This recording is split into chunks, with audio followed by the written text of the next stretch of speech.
last couple of weeks, we have been discussing staff behavior and how critically important to your business it is that you correct any staff behavior immediately.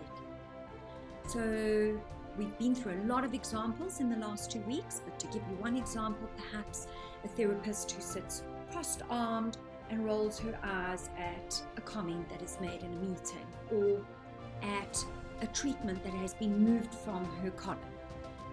That is the type of behavior that needs to be corrected absolutely immediately. So we've really discussed this in depth over the last 2 weeks, starting with Andy's interview.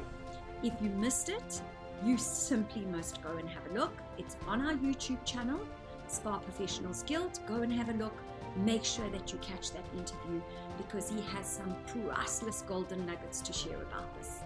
We then followed on the week after with an SOP that Andy helped us write, which is again another tool to add to this ever-growing business toolbox that you have.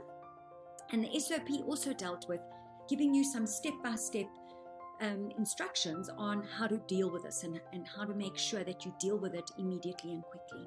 So I want to wrap this up today in our final series, which really has to do with operations. And again, we're going to chat quickly about the staff behavior. So how I want to wrap it up today is to first of all discuss very briefly the difference between feelings and behavior. Because often as owners and managers, we spend a lot of time trying to manage our staff's feelings, where we should be managing their behavior.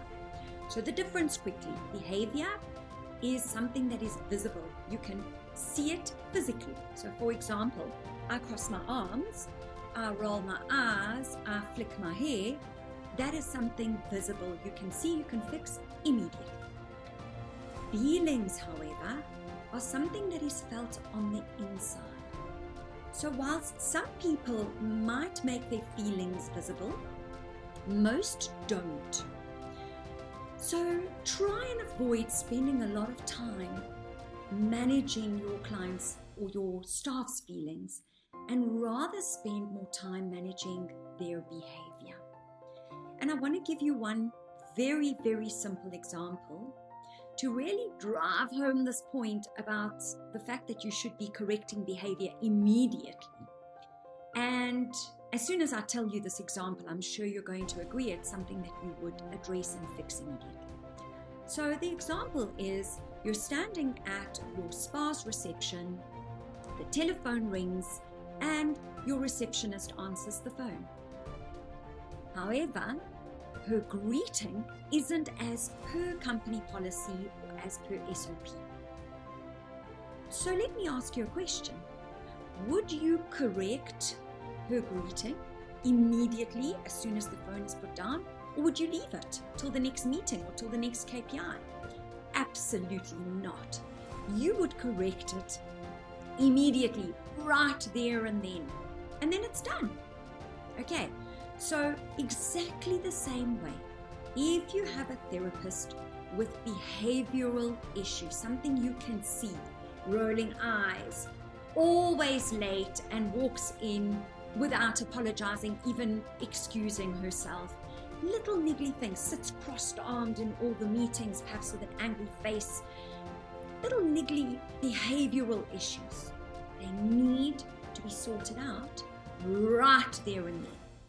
And I'm going to conclude today by giving you 5 really good reasons as to why you should address and correct staff behavior immediately. So the first reason is it shows your entire team that you are super serious about standards and following SOPs. Second of all, it nips in the bud any potential conflicts that might arise. Third of all, it gets you into a very important habit, and that habit is giving immediate feedback and not waiting and overthinking it.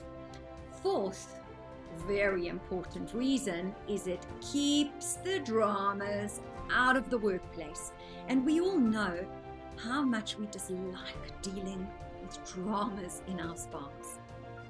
And the last reason is it allows the correct behaviors to thrive. So I'm sure by now that you've got the point, and let's move on.